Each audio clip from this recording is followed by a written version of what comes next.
A hurricane sank the ship in 1622. 260 people drowned. 40 tons of gold and silver dropped to the bottom of the Florida Keys. Spain tried to recover it. For 60 years, they failed. Then everyone forgot about it. For 300 years. Then one man, a chicken farmer's son from Indiana, said he was going to find it. Nobody believed him. His investors pulled out. The government tried to stop him. And the ocean took his son. He kept going. Every morning. For 16 years. Same 4 words.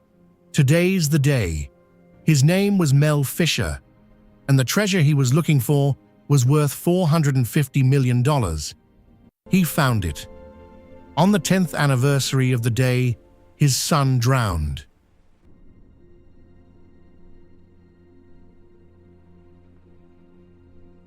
The ship was called the Nuestra Señora de Atocha, Our Lady of Atocha, a 550-ton Spanish galleon, built in Havana in 1620, armed with 20 bronze cannons.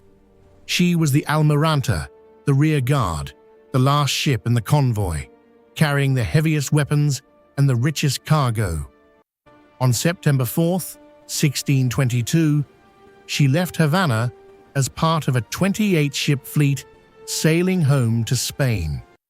In her hold sat 35 tons of silver, 901 ingots, 255,000 coins, gold bars, 70 pounds of emeralds from the Muzo mines in Colombia, copper from Cuba, indigo, tobacco, and the personal fortunes of 38 royal passengers. Spain was bankrupt. The 30 Years' War was bleeding the empire dry. The king's bankers had men waiting in Seville to claim their share the moment the fleet arrived. This treasure wasn't just cargo, it was the lifeline of an empire. The fleet left 6 weeks behind schedule, right in the heart of hurricane season. They knew the risk. They sailed anyway.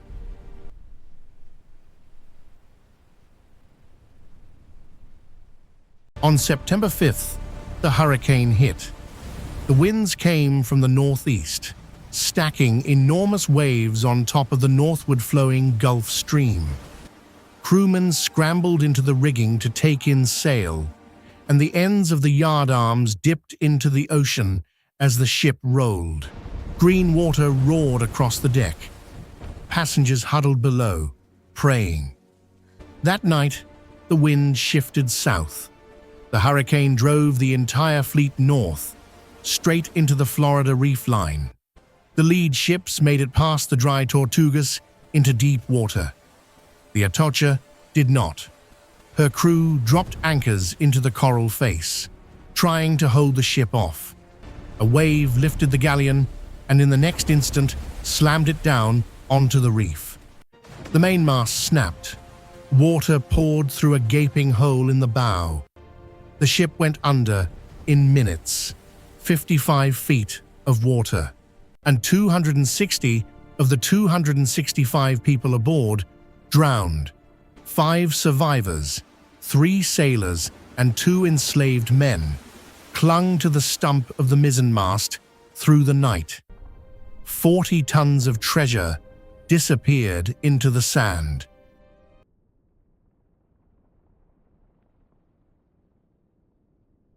Spain sent salvage ships immediately. They forced enslaved divers down using a brass diving bell. A man would ride to the bottom, grab what he could, and be hauled back up. Some of them died. Their deaths were recorded as a line item, a business expense. But the Atocha sat in 55 feet of water, too deep for the technology of 1622. And then a second hurricane hit in October, scattering the wreckage even further across the seabed. They recovered most of the Santa Margarita, the Atocha's sister ship, but the Atocha herself was never found. Not in 60 years of searching, not in 100, not in 300. The ship the silver, the gold, the emeralds, and the bones of 260 people. All of it vanished into the current and the silence of the Florida Keys, until a man from Indiana decided it was still there. Mel Fisher was born in 1922, exactly 300 years after the Atocha sank. He grew up on a chicken farm in Hobart, Indiana, studied engineering at Purdue, served in the Army during World War II, then moved to California and opened one of the first dive shops in the state. He called it Sea to Sea. In 1953, he married Dolores Horton. Everyone called her Dio. She was 17 years old. She became one of the first women to learn scuba diving and set a record by staying underwater for 50 hours straight. They had 5 children together. Fisher wasn't an archaeologist. He wasn't a marine scientist. He was a dreamer with a dive tank, a family that would follow him anywhere, and an obsession with a ship that had been missing for 3 centuries. He read everything he could find about the 1622 fleet.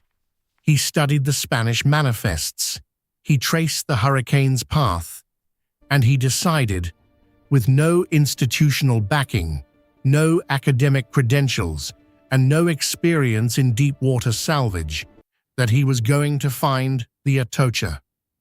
In 1969, Mel Fisher began the search. The early years nearly destroyed him. Fisher moved his entire family to the Florida Keys. They lived on boats. They survived on almost nothing. His crew was a ragtag group: divers, ex-hippies, dreamers, true believers, who worked for minimum wage and a percentage of treasure that might never exist. They searched the wrong area for years. A researcher had misread old Spanish charts and given Fisher bad coordinates. The team spent entire seasons in water that held nothing. Investors came and went. Money ran out constantly. Fisher would fly to New York, pitch wealthy strangers on the idea of sunken treasure, raise just enough to keep going, and fly back to the Keys. Then, slowly, pieces started to appear. In 1973, they found silver bars. In 1975, Fisher's eldest son, Dirk, 21 years old, sharp, a fearless, his father's best diver, found 5 bronze cannons on the ocean floor. The markings matched the Atocha's manifest exactly. First hard proof. The ship was real. It was here. Mel Fisher hadn't been chasing a ghost. The crew celebrated. Dirk had done it. The trail was hot. And then days later, everything fell apart.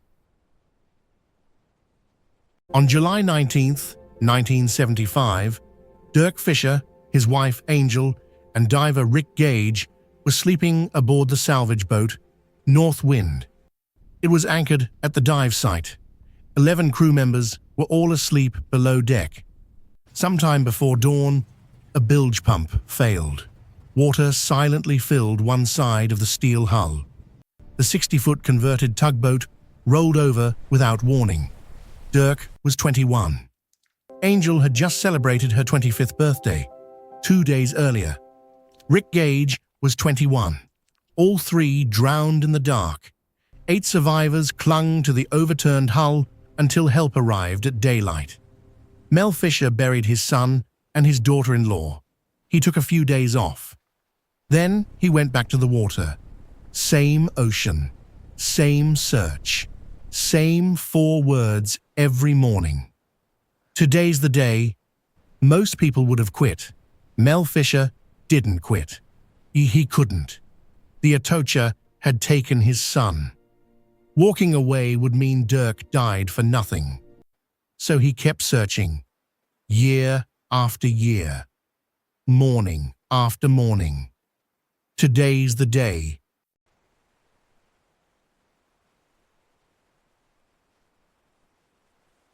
While Fisher searched the ocean floor, the state of Florida attacked him in court. Florida claimed ownership of the wreck under state sovereignty. They forced Fisher's company, Treasure Salvers Incorporated, into a contract giving the state 25% of everything he found. Officials threatened to arrest him. They threatened to seize his boats. Fisher fought back.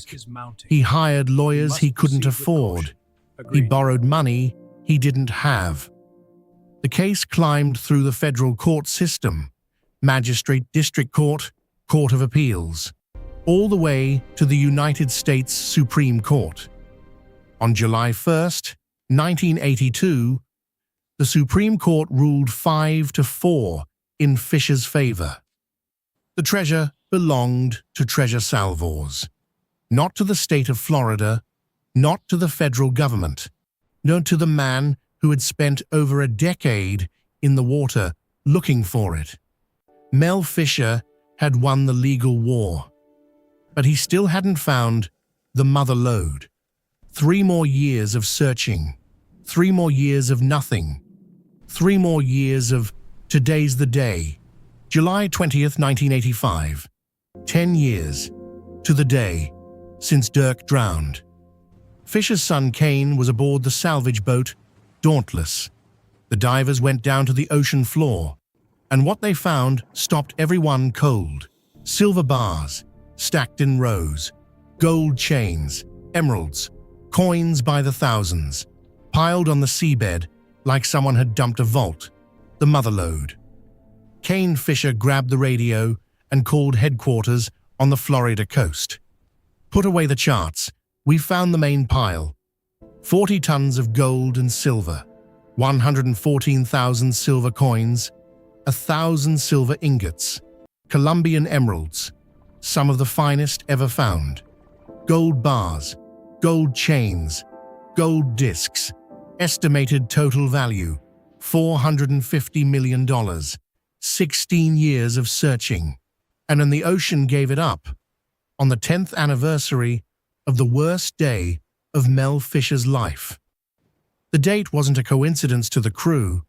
It felt like something else, something they couldn't explain, something Dirk had left behind.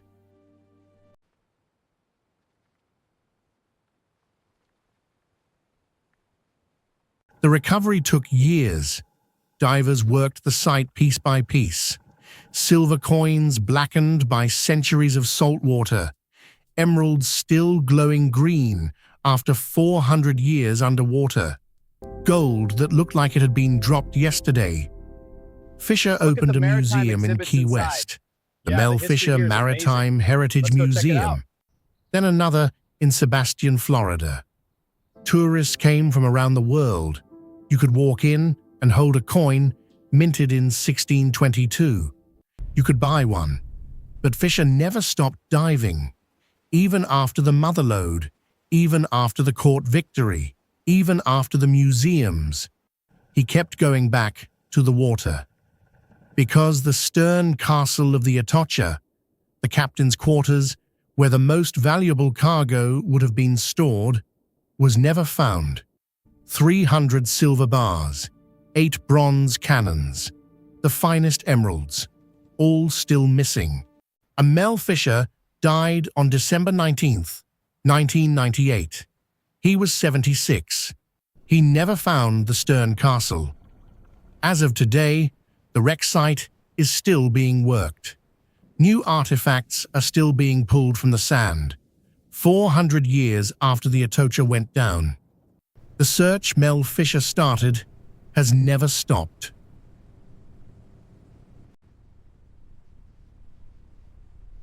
Mel Fisher wasn't a pirate. He wasn't a corporation with stock prices and lawyers. He wasn't a thief who vacuumed coins off the ocean floor and flew them away on a private jet. He was a chicken farmer's son from Indiana who taught himself to dive, moved his family onto a boat, lost his own child to the search, fought the United States government all the way to the Supreme Court, and spent 16 years saying 4 words every single morning. until one morning they came true.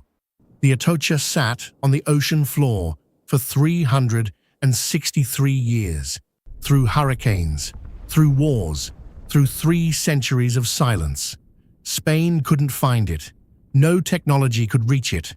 No one believed it was still there. One man believed, and every morning, no matter what the ocean took from him, no matter how many years passed, and no matter how many people told him to stop, he woke up and said the same 4 words. Today's the day.